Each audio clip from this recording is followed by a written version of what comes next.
Тагдыр сыноосу.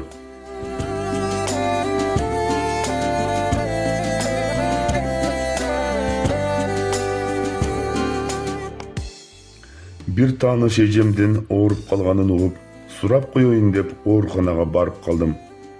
Палатасына кирип, эми сураша баштаганыбызда эле жанындагы шериге сыртка чыгып кетти. Жашы өтүп калган аял экен. Эмнегедир капы болуп отурганын байкаган болчумун. Ооруп жатат го деп көңүл бурбадым. Ал сыртка чыгары менен ал аялдын жатканына 4 күн болсо да эч ким сурап келбегенин эже айтып кейип калды. Зээнимге ий түштү. Эжеден шериги тамак ылгабай турганын укканда, мындайда чыдап тура албаган жаным жакын жердеги даяр тамактардан алып келе калдым. Палатага кирсем, ал аял керебетинде отуруптур. Алдына койгон тамактан жеп отурганы менен ою башка жакта экенин түшүндүм. Анткени биз сүйлөшкөн сөзгө деле маани бербеди. Бир топ убакыт өткөндөн кийин коштошуп чыга берерде тиги аялды сурап эркек киши кирип келди. Апа кандайсыз? Деп жүзүнөн сүйгөнү менен экөө тең салкын учурашканын байкап, негедир кетким келбей турду. Табышмак. Баласы болсо эмнеге эне сууз учурашып, сөздөрү да уланбады. Аялдын уулу деле апасынын абалын ооз учунан гана сурап койгондой. Мындай караганда сүйлөгөн сөзү акыл эстүүдөй эле, баскан турганы жайында, бирок эне баланын мамилесин экөөнүн ортосунан таппай кыжалат болдум. Бул көрүнүш көпкө созулбады. Апа, сизди Бишкекке алып кетейин. Ошол жактан дарыланасыз. Мен да жумуштан суранып келдим эле. Эгерде сиз макул болсоңуз, дарыгерден суранайын, деп жооп күтпөй эле сыртка жөнөдү. Мен да эже менен коштошуп чыгып баратып, ушул табышмак көрүнүштүн жандырмагын билмекке баласын сөзгө тарттым. Экөөбүздүн маегибиздин уланышына ал издеген дарыгердин түштөнүүгө кеткени да себеп болду. Экөөбүз оорукананын сыртындагы секичеде отуруп, апасы жөнүндө сүйлөй баштады. Эркек адам болсо да үнү каргылданып, көзүнөн чыккан жашты көрүп, ага көңүл бурбагандай, телефон ачып жөн гана карамыш болуп отурдум. Эже, сиз берген суроону мен деле бермекмин. Алган эмес, неге апаңардан кабар албадыңар деп урушмакмын. Мен Бишкектен бүгүн келдим. Апамдын ооруканада жатканын мага эч ким деле айткан жок.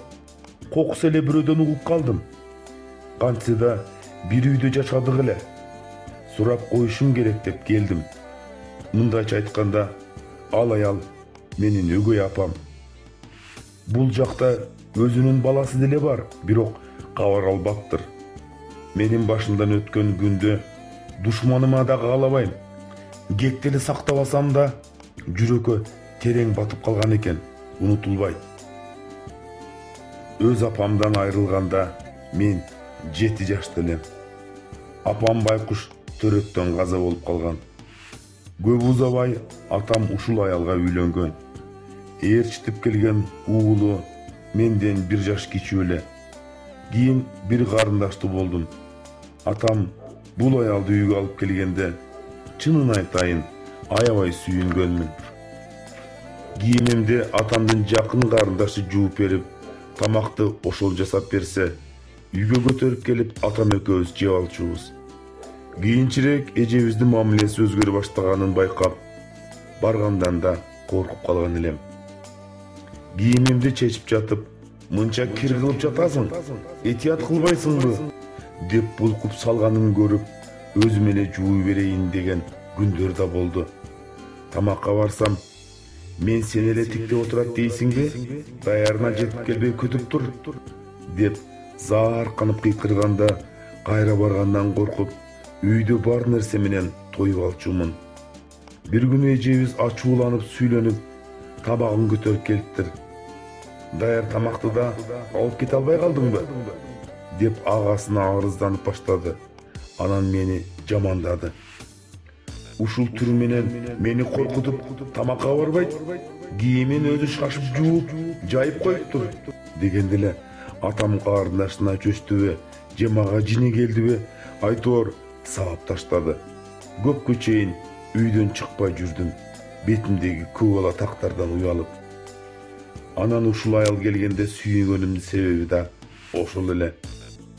Өзүбүз тамак жасайбыз, өзүбүз кир жууйбуз деп. Кубанычым көпкө созулбады. Алгач мени менен ойнойт турган инилүү болгонума сүйүндүм. А дегенде бирге ойноп, бирге тамак жеп, бирге жатчубуз. Анан эле тамакка бирге чакырбай, бөлөк отургузуп, көзүнүн кыйыгы менен карай баштаганын бала болсом да сезип жаттым. Атамдын да көз карашы өзгөрүп, мени менен иши деле болбой калды. Бир күнү курсагым тойбой жатканын айта коем деп токмокты жегеним аз келгенсип, бир күн кечке ачка калдым. Ошол боюнча арыздануу оюма келбей калды.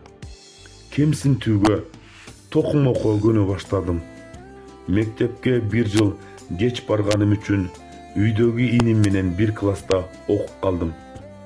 Окууга барганым эле болбосо, менде эч өзгөрүү болгон жок. Жазгандан, окугандан аябай кыйналдым.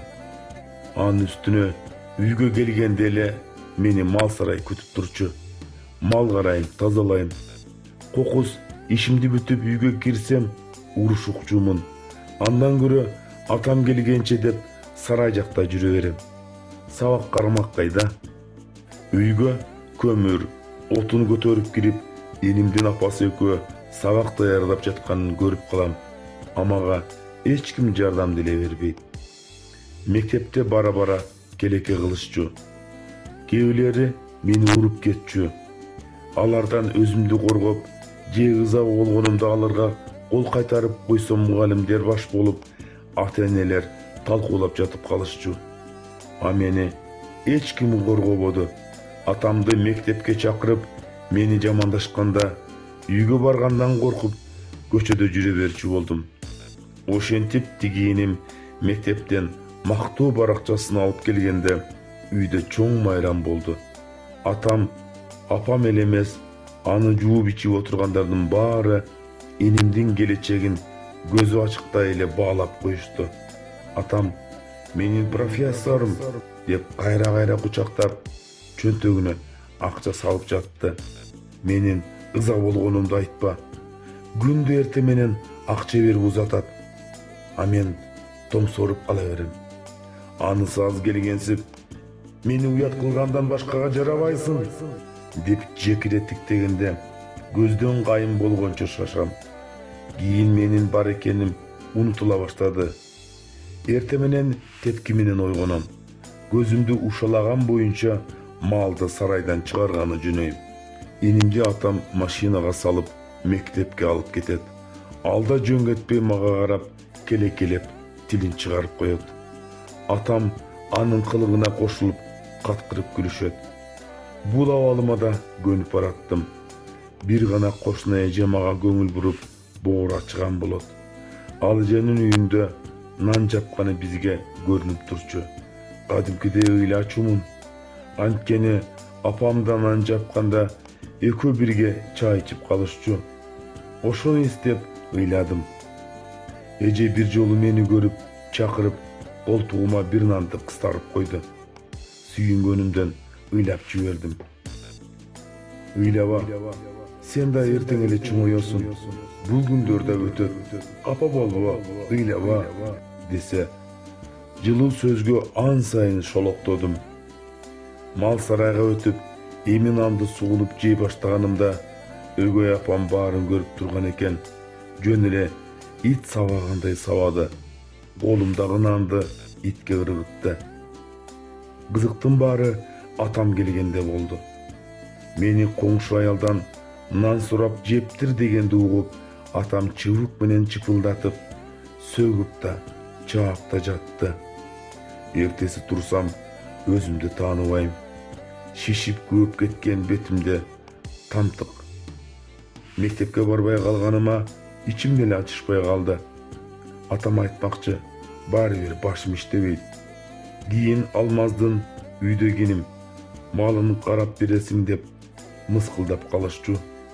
Ооруп жатканымды, окууга кызыкпаганымды атам класс жетекчиме айтып койгон экен, мени издеп деле келбеди. Бир гана биздин көчөдө жашаган эже бар болчу.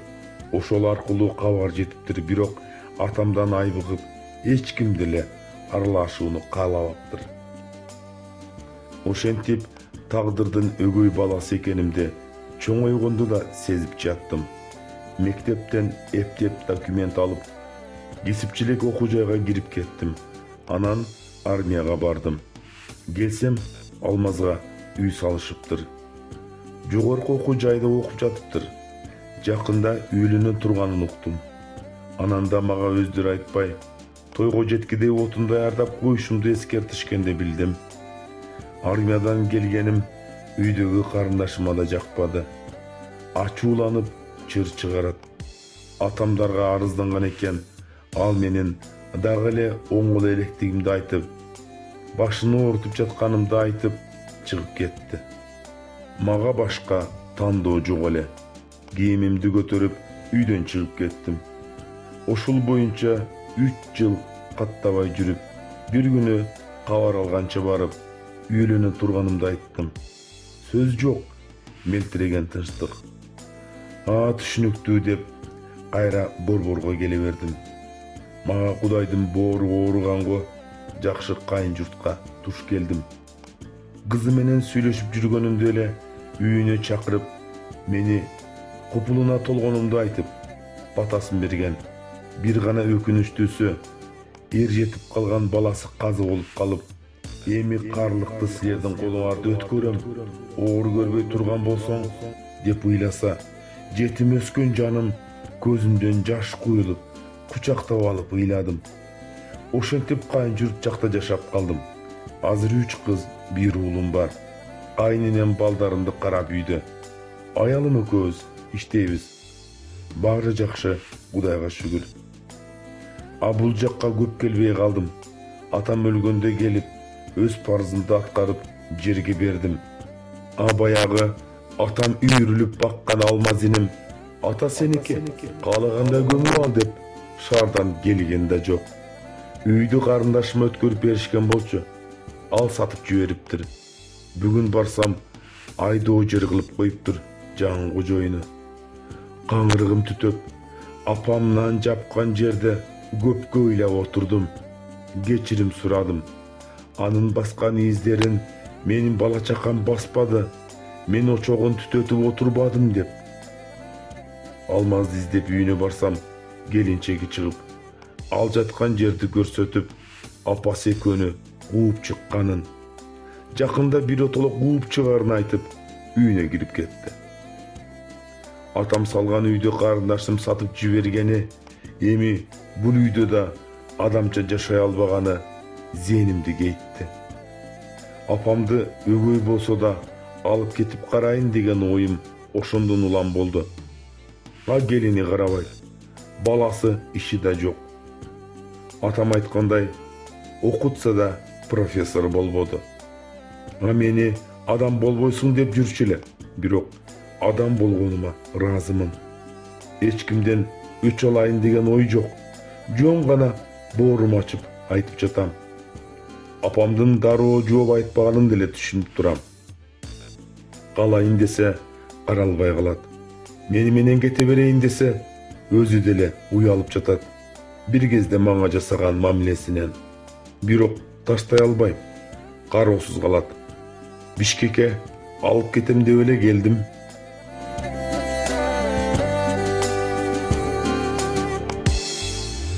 Аягына чыкканча көз жашын даалай арчыды. Чын эле аянычтуу тагдыр экен. Бирок кек сактабай мен карайын дегенине ыраазы болдум.